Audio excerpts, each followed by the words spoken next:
정보의 수집 및 분석 방법을 제가 정리해 봤는데요. 디자인의 목적과 범위를 결정해라. 그리고 문제를 정확히 인식하라. 그리고 세 번째, 필요한 정보를 수집하고 종합적으로 분석하라. 이렇게 세 가지로 크게 정리해 보았습니다.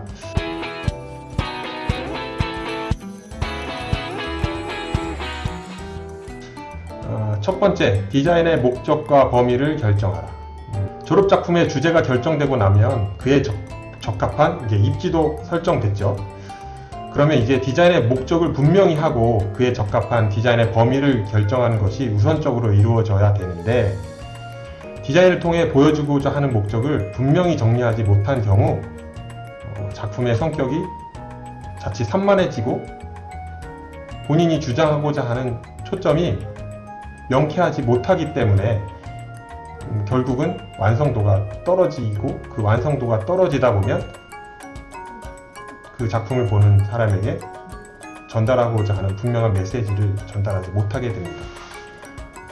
목적이 분명해진 경우에 디자인을 통해 보여주고자 하는 것도 구체화되고 폭이 좁아질 수 있는 것입니다. 대부분의 경우 절대적으로 작업 시간이 부족하다고 생각되는 졸업작품의 경우에서 이 단계에서 철저하게 자기 자신의 디자인 목적과 범위를 정리하지 못한 것을 볼 수 있기 때문에 여러분들께서는 디자인의 목적과 범위를 확실히 결정하고 정보를 수집하고 분석하셔야 될 것입니다. 두 번째로, 문제인식을 정확히 하라. 디자인이라는 것은 예술과 과학을 활용해서 문제의 상황을 풀어나간다. 이때 창조적인 방법을 통해서 해결해 나가는 과정이다. 이렇게 말을 하는데요. 실내 건축 디자인을 하는 과정에 있어서 실내 환경 내에서의 문제들을 정의하고 또 이를 해결할 수 있는 대안들을 만들고 평가하는 과정을 통해서 그 답을 찾아가는 과정이라고 말하고 싶습니다. 따라서 디자인의 목적과 범위를 결정하고 나면 디자인을 통해서 해결해야 할 문제점을 파악해야 합니다. 디자인 과정이 문제를 해결하는 과정이라고 정의하겠습니다. 근데 모든 문제를 해결할 수 있거나 또는 모든 디자이너에게 유용한 특별한 디자인 과정은 없어요. 그러니까 충분히 여러분께서 객관적인 자료와 분석, 그리고 그 분석 속에서 나온 결과를 통해서 여러분만이 가진 창의적인 발상이 결합되어 좋은 해결 방안을 만드시면 될 것 같습니다. 문제를 인식하고 가장 본인적인 스타일로 풀어나가시면 될 것입니다. 그 다음에 세 번째, 필요한 정보를 수집하고 종합적으로 분석하자고 했는데요.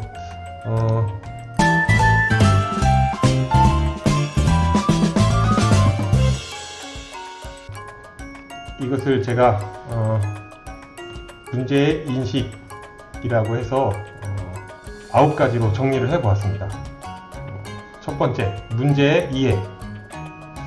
훌륭한 디자이너는 새로운 문제를 이전의 선입견에 의한 문제 해결에 의존하지 않고 신선한 사고를 가지고 접근하게 됩니다.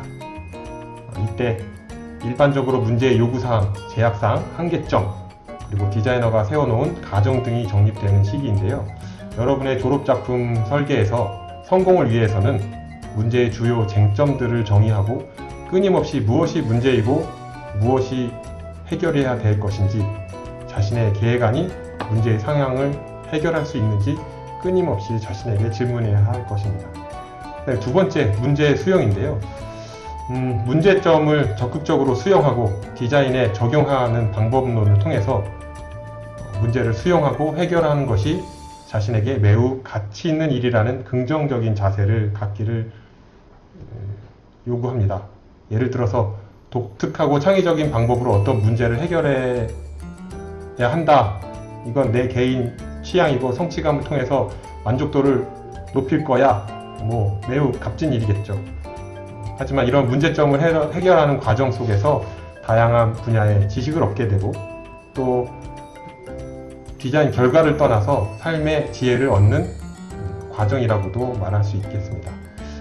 그러니까 꼭 비주얼적으로 이미지적으로 보여지는 결과물에 대한 데 치중하기보다는 여러분들이 이 문제점을 분석하고 해결하는 능력을 통해서 다양한 지식을 얻고 사람을 알게 되고 대화의 방법론을 배우는 그런 시기라고 생각해 주시면 더 좋을 것 같습니다.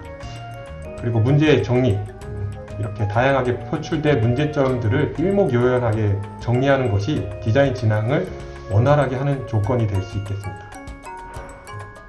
그리고 체크리스트 작성, 문제를 정확하게 파악하기 위해서는 머릿속에만 넣어 놓는 것이 아니라 꼼꼼하게 체크리스트를 작성을 해서 무엇을 해결해야지 전보다 나은 공간을 만들 수 있고 배려할 수 있는지 항목별로 잘 기록함으로써 다루어야 하는 문제점들을 체계적으로 다 체크할 수 있을 것입니다. 그 다음에 우선순위로 정하기. 내가 이 작업을 하는 데 있어서 모두 잘 정리하시면서 하시겠지만 이걸 해결하는 데 있어서 혹은 클라이언트, 여기서 클라이언트는 교수님이 되겠죠. 어떤 것을 우선순위로 해서 보여줄 건지, 그리고 또 이 우선순위를 정한다는 것은 시간 관리와 관계되는데요.